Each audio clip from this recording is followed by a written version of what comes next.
First of all ಶುಭಾಶಯಗಳು. ಶೇಷ March 6ಕ್ಕೆ release ಆಗ್ತಾ ಇದೆ. ಒಂದು ಒಳ್ಳೆ ಸಿನಿಮಾ, ಸಸ್ಪೆನ್ಸ್ ಕ್ರೈಮ್ ಥ್ರಿಲ್ಲರ್. ಯಾವಾಗಲೂ ಹೇಳ್ತಾ ಇರ್ತೀನಿ, ಪ್ರಪಂಚದಲ್ಲಿ ಒಬ್ಬ ಶಿಕ್ಷಕ ತಪ್ಪು ಮಾಡಬಾರ್ದು, ವಿದ್ಯಾರ್ಥಿ ಭವಿಷ್ಯ ಹಾಳಾಗುತ್ತೆ. ಒಬ್ಬ ಪೊಲೀಸ್ ತಪ್ಪು ಮಾಡಿದ್ರೆ ಜನಗಳ ಭವಿಷ್ಯ ಹಾಳಾಗುತ್ತೆ ನಾನು ನಂಬಿದ್ದೆ. ಸೊ ಈ ಸಿನಿಮಾ ಪೊಲೀಸ್ ಎಷ್ಟು ಇಂಪಾರ್ಟೆಂಟಾಗಿ ಡ್ಯೂಟಿ ಮಾಡಬೇಕು ಅಂತ ಭಾಳ ಚೆನ್ನಾಗಿ ತೋರಿಸಿದ್ದಾರೆ. Once again all the best. ನನ್ನ ಸಿನಿಮಾ ಟೀಮ್ನ ಪ್ರತಿಯೊಬ್ಬರು ಇದ್ದಾರೆ ಇದರಲ್ಲಿ. ನನ್ನ ಅತ್ಯಂತ ಆಪ್ತರಾದ ಶ್ರೀಧರ್ ಸರ್ ತುಂಬ ಪವರ್ಫುಲ್ ಪಾತ್ರ ಮಾಡಿದ್ದಾರೆ, ಖುಷಿ ಆಯಿತು. ಆ್ಯಂಡ್ ನಮ್ಮ ಸಿನಿಮಾದಲ್ಲೂ ಹೊನ್ನವಳ್ಳಿ ಕೃಷ್ಣ ತುಂಬ ಪವರ್ಫುಲ್ ಪಾತ್ರ ಮಾಡಿದ್ದಾರೆ, ಅಭಿನಂದನೆಗಳು. ಎಲ್ಲರೂ ಅಷ್ಟೇ.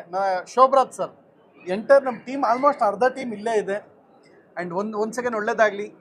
ಶೇಷ ಇದೇ 6ನೇ ತಾರೀಕು ರಿಲೀಸ್ ಆಗ್ತಾ ಇದೆ, ಮಿಸ್ ಮಾಡದೆ ಥಿಯೇಟ್ರಲ್ಲಿ ಬಂದು ನೋಡಿ. ಒಂದು ಕ್ರೈಮ್ ಥ್ರಿಲ್ಲರ್ ಸಿನಿಮಾ.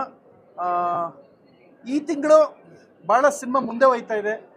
ಈ ಒಳ್ಳೆ ಸಿನಿಮಾ ತಿಂಗಳು ಶುಭಾರಂಭ ಒಳ್ಳೆ ಸಿನಿಮಾ ಮೂಲಕ ಆಗಿದೆ. ಮಾರ್ಚ್ 6.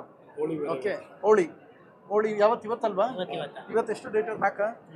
ಓಕೆ, ನಾಳಿದ್ದು ರಿಲೀಸು. ಇವತ್ತು ಹೋಳಿ ಎಲ್ಲ ಮುಗಿಸ್ಕೊಂಡು ನಾಳೆ ಸ್ನಾನಗಿನ ಮಾಡ್ಕೊಂಡು ನಾಳಿದ್ದು ಬಂದು ಸಿನಿಮಾ ನೋಡಿ, ಮಿಸ್ ಮಾಡದೆ ನೋಡಿ. ಅದಾದ್ಮೇಲೆ ನಮ್ಮದು ಬರ್ತಾಯಿತ್ತೆ ಮಾರ್ಚ್ 19ನೇ ತಾರೀಕು ಫಸ್ಟ್ ನೈಟ್ ವಿತ್ ದೇವ, ಅದು ನೋಡಿ. ಇವ್ರದಂಗೆ ಇಂಪಾರ್ಟೆಂಟು, ನಂದು ಇಂಪಾರ್ಟೆಂಟ್. ನಾನು ಅಷ್ಟೇ ವಿ ಟ್ಯಾಲೆಂಟೆಡು. ನಮ್ಮ ಸಿನಿಮಾನು ನೋಡಿ. Okay, thank you.